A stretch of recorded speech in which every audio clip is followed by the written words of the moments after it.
Hello everybody. Today we will be exploring TipKit. We will use TipKit to show two types of tips to the user. One will be a tip that will tell the user, that will be embedded in the content and will tell the user to go to another place in the app. And the other type of tip will be a popover that will appear over a button indicating the user that they can perform a new action. We will show how to display these tips conditionally and how we can send events and invalidate them so the user just sees them when it's relevant to them. Let's start with a quick overview of what we have. So some changes that apply even for those that watched the previous video is now our app, which has a sidebar, has two destinations. Before it only had one. So we have the reservations and the past reservations. What we have right now is an app that displays the reservation. We have the most recent, the upcoming reservation here. We either seat the guest in that reservation or the reservation was a no-show or cancel. It disappears from this list and now they are added here in the past reservations. Has a list of all the reservations with the resolution, which is also a change in the model. Now the reservations include a resolution which can be seated or no-show. It's optional because before the reservation arrives at the restaurant, well, it doesn't have a resolution. And also in our service, we can add the resolution to our data source, and it updates the view models that are listening to them, which are one view model for the past reservation and another one for the reservations.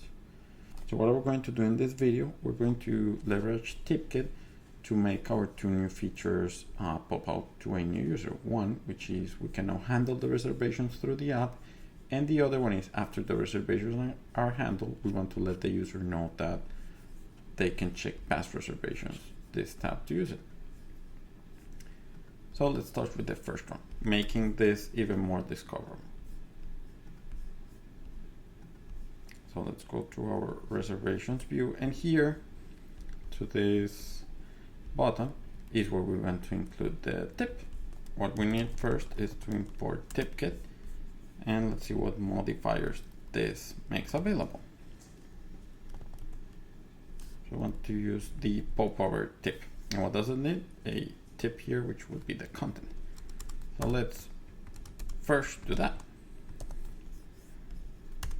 Let's put all our tips in one file. So our first tip will be for the manage reservation.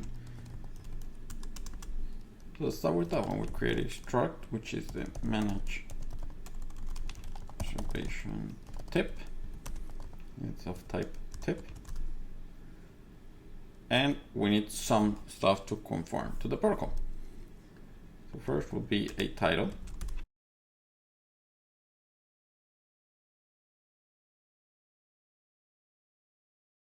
We also need a message for the user.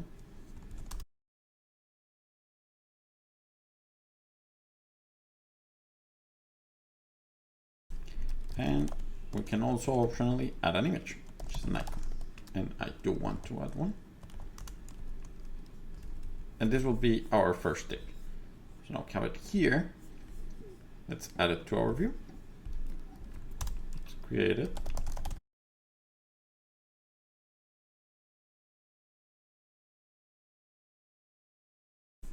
And we add it, which again, it's to our button. We want it to be a popover.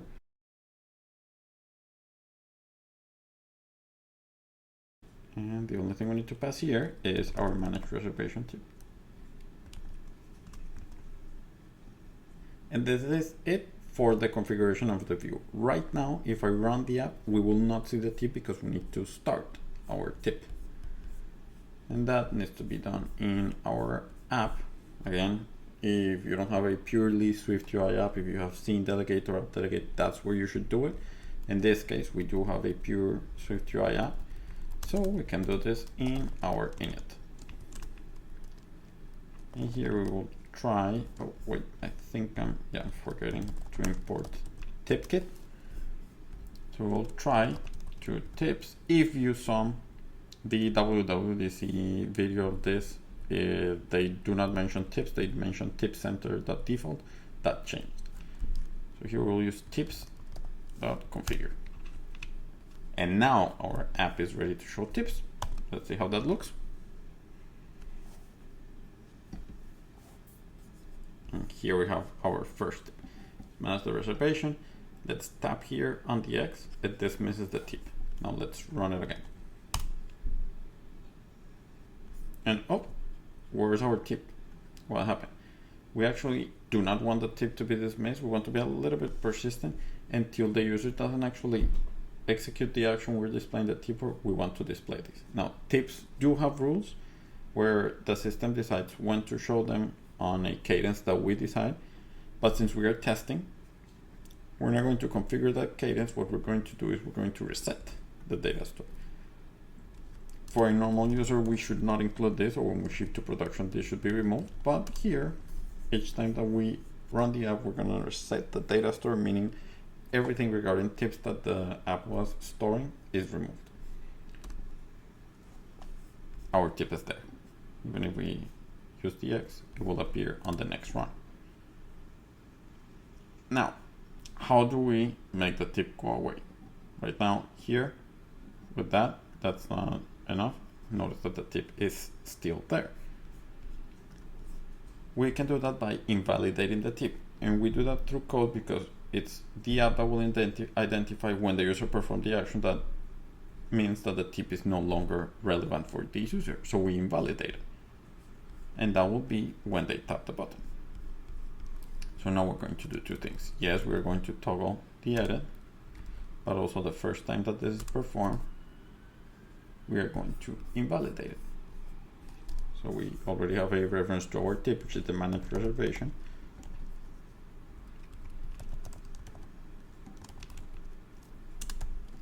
And we are going to invalidate it. And the reason is because there was an action performed.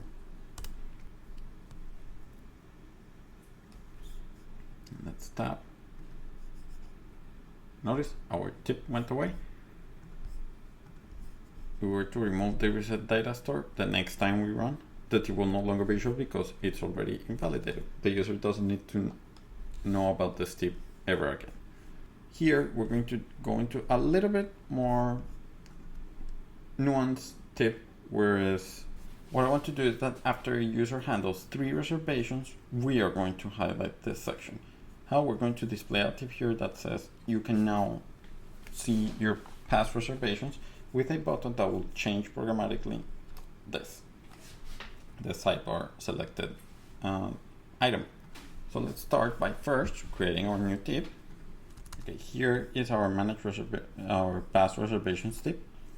We are ready to show this, and let's do it because I want to first show you how the tip will look like when it's not a popover, but then we have to add rules because again, the tip will be shown immediately, and I want to show it after the user has handled a few reservations.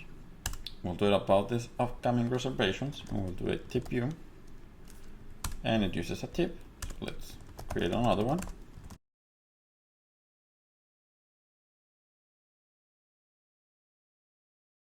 And let's run the app. Okay, now here on screen we have our 2 types of tips. One is the TipView, which is embedded in the content, and the other one is Popover, which acts as an overlay, and it hovers over. It covers any content that appears over. It doesn't displace it, unlike the TipView, which pushes the content down.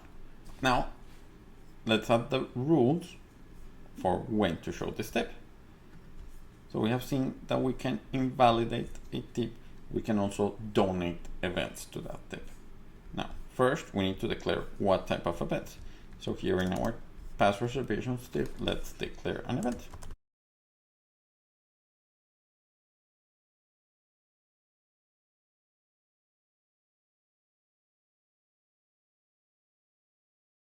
With this, we are ready to donate the events to the tip. But we also need to establish the rules. When are we going to show this tip in reference to this event? And we can declare this array using a constructor, which is this # rule. The event is again the one that we just created, the handle reservations. and we use self uppercase because it's a static variable. And here in our body, we need to have something that yields a bool. So it's going to be our predicate. So here we have the event, the amount of donations, and we count them. If the amount of handled reservations is greater than 2, that's when we show the tip. We could also filter them. The events have a date, so maybe we don't just care if the user has handled 3 reservations, is if the user has handled 3 reservations in the last hour. But for now, let's just settle with the count.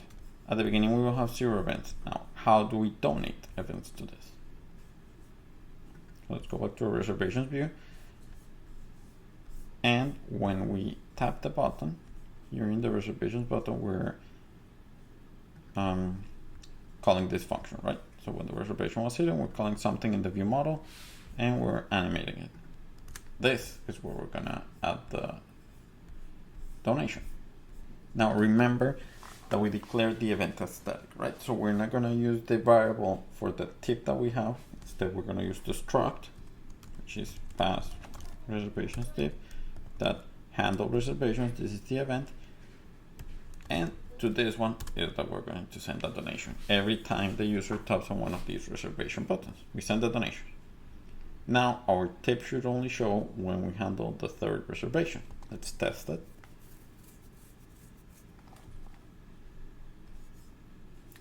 Good, the tip view didn't appear. Let's dismiss the popover. Let's handle 1 reservation, let's cancel it. Handle the 2nd one, we set up this one. And this last one was gonna no show. Oh, the 3rd one, and here we have our reservation. Now this is acting a little bit weird. A little disclaimer here, I don't know if this was a bug, but we had this face animator without a trigger. It was working fine when it was just one view in the sidebar. When changing to another one, pretty much when we were destroying the view, this face animator was freezing. It just locked up. The issue went away, adding a trigger, and after that trigger, well, yeah, it looks a little bit funky. This, if you go away, it just fixes. But yeah, just keep in mind the little disclaimer.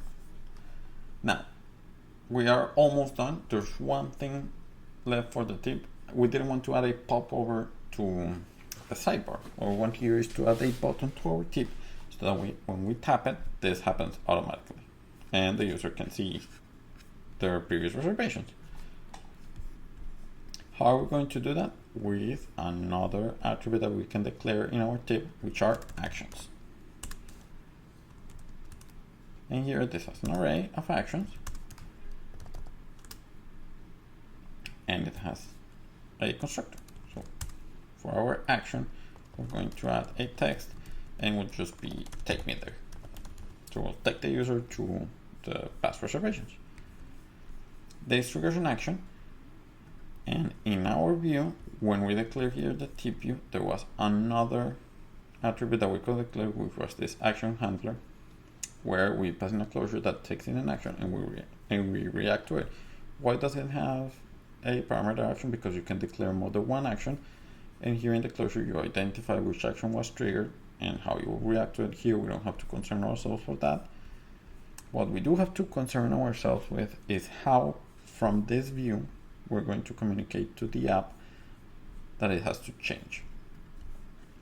So it has to change this destination in the app view model. Now first let's add the method that we're going to call in our app view model.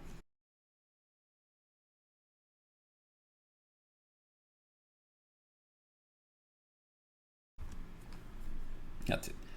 Now, how can we could in the initializer of the view passing the view model, but that's not how Swift UI does things.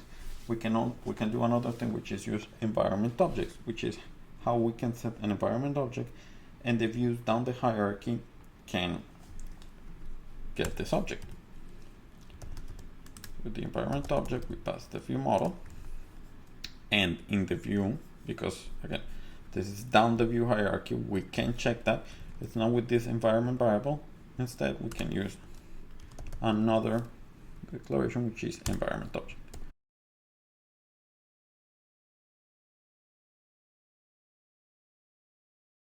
And with this annotation, that's how SwiftUI will know. So our AppView model is off top. AppView model, it will go up the view hierarchy, searching for the environment object that was inserted with this tab. And now that we have our AppView model here, we'll use a trailing closure. We will not care about the action, and we'll just call AppView model dot show past reservations. Let's run and see how this goes.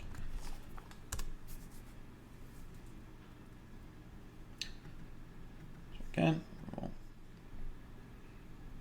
now notice we have a button that appears down here. Let's tap on Take Me There, and there we go, user was taken. The tip will still be there because we haven't dismissed it. Now remember how we dismissed the one here for the button? That's an improvement that can be added, which is on the unappear for this reservations view, we could invalidate the tip. Either there or in this button. In this case, we're gonna do it here.